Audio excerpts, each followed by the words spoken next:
So good afternoon, classmate. I'm your reporter for today, Melgino Ereves, and the uh, topic is contemporary issues and trends. So addressing aging infrastructure. Many schools today are dealing with deteriorating infrastructures, classroom with cracked walls, leaking roofs, outdated electrical wiring, and insufficient ventilation systems. Aging school buildings not only pose safety risks, but also affects student learning experiences. Without timely upgrades or maintenance, these physical conditions hinder the delivery of quality education and may lead to increased absenteeism, health issues, or a lack of motivation among students and teachers alike. Thus, addressing aging infrastructure requires a comprehensive assessment of building condition, proper budgeting, and long-term planning for rehabilitation and or reconstruction. So may mga schools po tayo, 'di ba? Ay may mga buildings tayo na mga luma na yung iba hindi na natin pinapagamit. Katulad sa school po namin, meron po kaming mga building na hindi na po namin pinapagamit kasi sobrang luma na po niya. So, yun may dapat yun ay nire-rehabilitate or nire-reconstruct po para hindi sayang sa pwesto or dun sa lugar niya.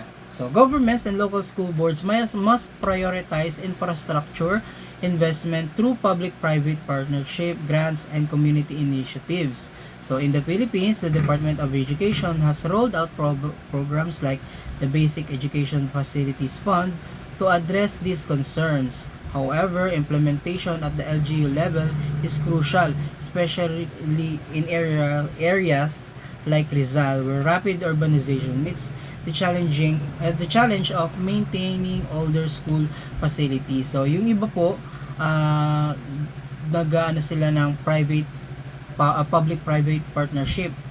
Pero sa atin, sa local government, madalas po yan is yung local government na po natin ang gumagawa or nagpapaayos ng mga buildings. Kasi unang-una sila po ang nagpagawa niyan. No? Halimbawa, yung sa mga inares po na building sa Rizal. So, meron po silang nakaplano po doon kung kailan i-repair, kung kailan mag-re-repaint. Ayan. So, meron din sila mga budget na nakaalat po dyan.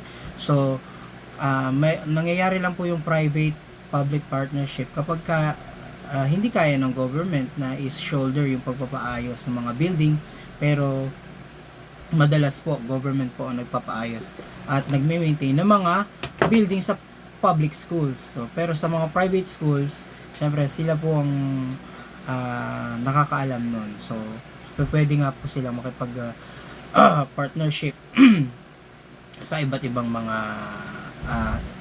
organization or institutions.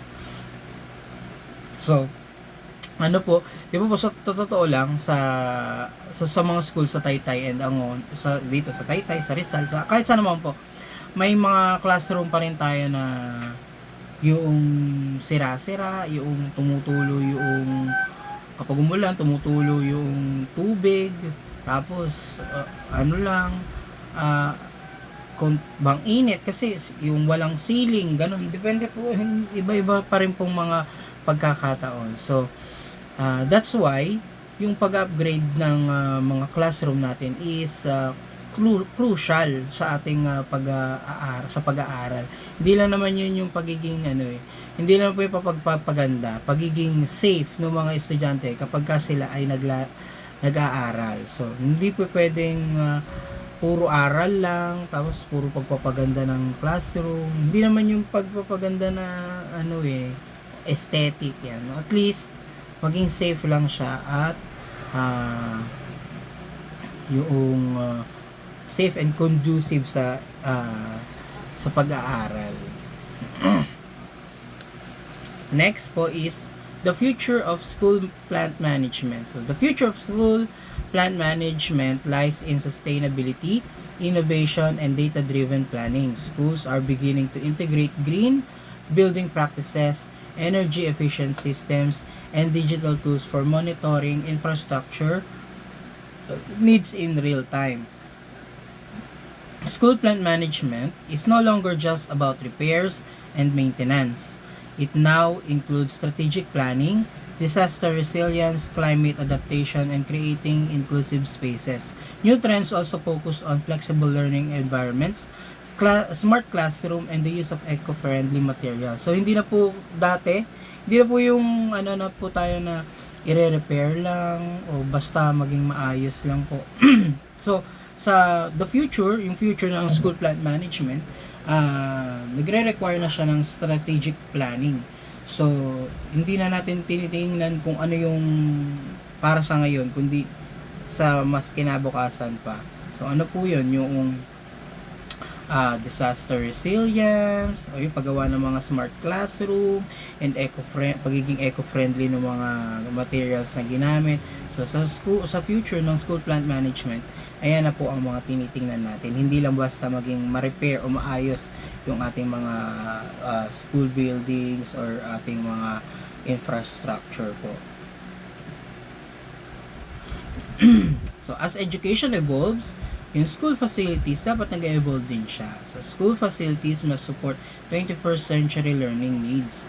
In the context of Philippine public schools, this means strengthening collaborations among DepEd, LGUs, and private partners to build and maintain smart and sustainable school buildings. So, dito sa Taytay, ang alam ko po, yung aming local government, nagpatayo siya ng noong smart IT lab ata, yung smart IT lab sa mga schools and sa iba't ibang lugar dito sa Taytay po.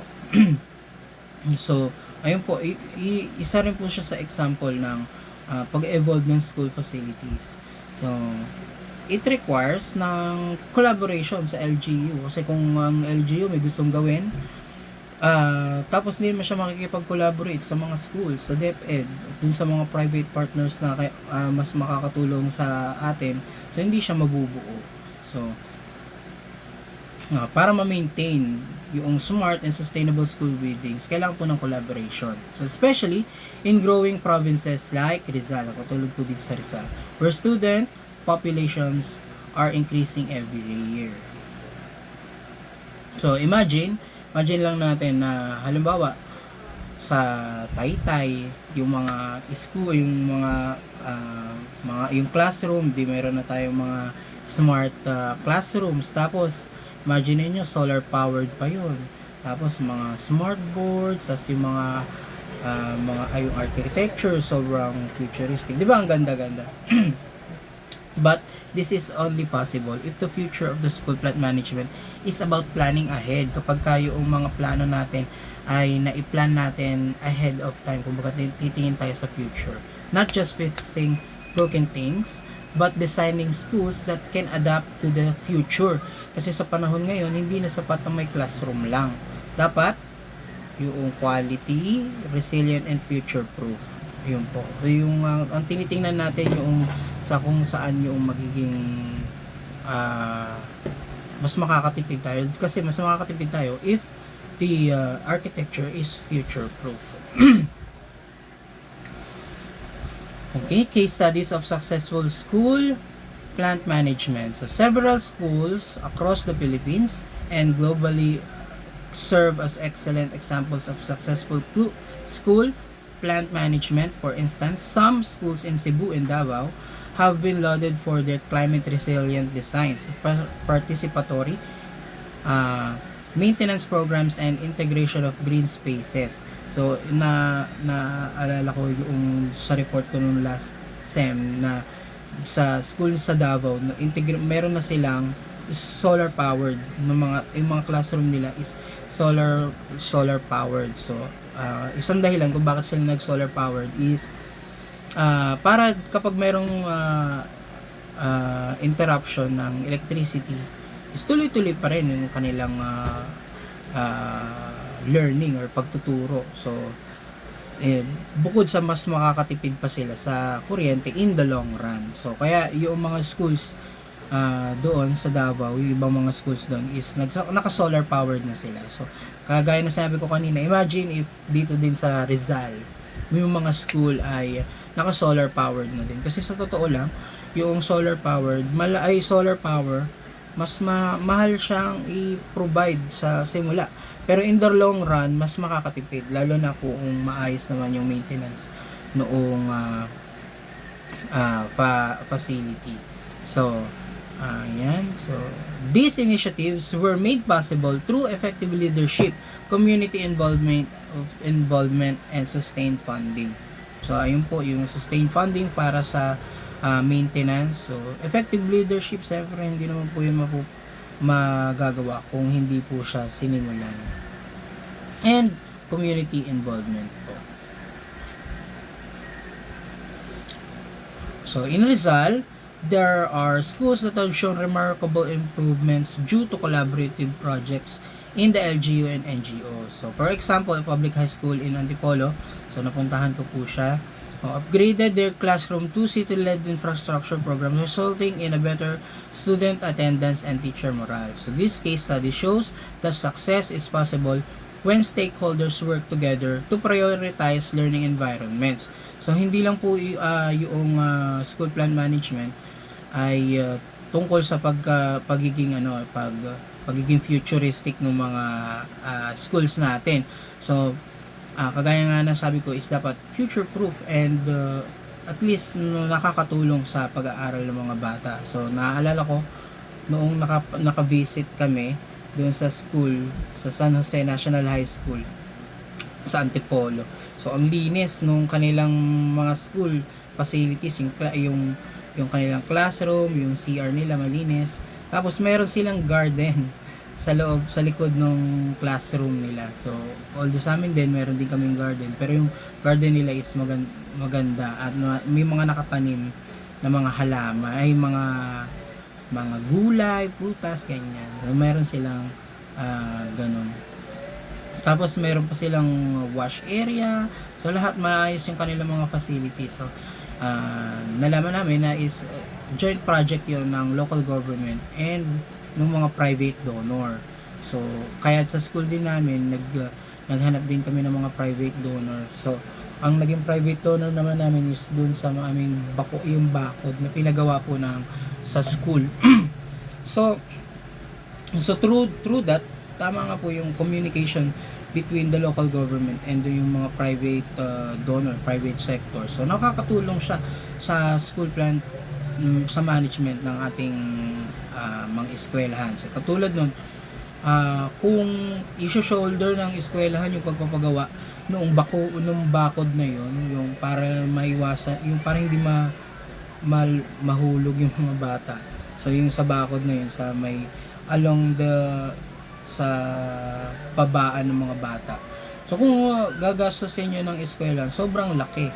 So, pero dahil nakahanap nga kami ng donor, so, ayun, kasi gumagawa rin naman sila mga charitable works eh.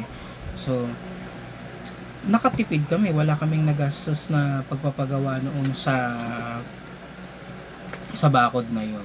So, ganun din siguro doon sa eskwelahan na yun, hindi nila ma-achieve yung mga wash area, yung mga garden nila, yung mga facilities na dun sa eskwelahan nila, kung hindi sila nagkaroon ng collaboration between the LGU and the non-government organization. So this case study show the success is possible when stakeholders work together to prioritize learning environments. So dapat tayo nagtutulungan tayo. So nakaka-inspire na kapag yung lahat ay nagtutulungan, 'di ba? Mas nafi-feel natin na tayo ay pinapahalagahan. So, yun din yung mga bata din, kapag maganda yung facilities, maganda yung eskwelahan, maraming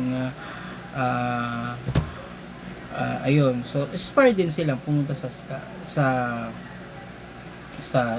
school, sa eskwelahan. And yun yung mga magagandang practices natin, yung best practices natin na kailangan nating i-replicate. So imagine natin yung mga magagandang eskwelahan. Lahat ng eskwelahan sa buong Pilipinas ay magaganda din. Halimbawa, naka-solar powered, lahat ng classroom ay smart classroom. So, ayun, napakagandang isipin. So, Ayun po. Ang ating activity po ngayong araw ay number 1, why is it important to have proper school plant management in every school? How does it affect students, teachers, and learning environment? And sa pangalawa po is what are some practical ways your school or other schools in your area can improve their school facilities and maintenance? Yun lang po ang aking report po. Thank you po.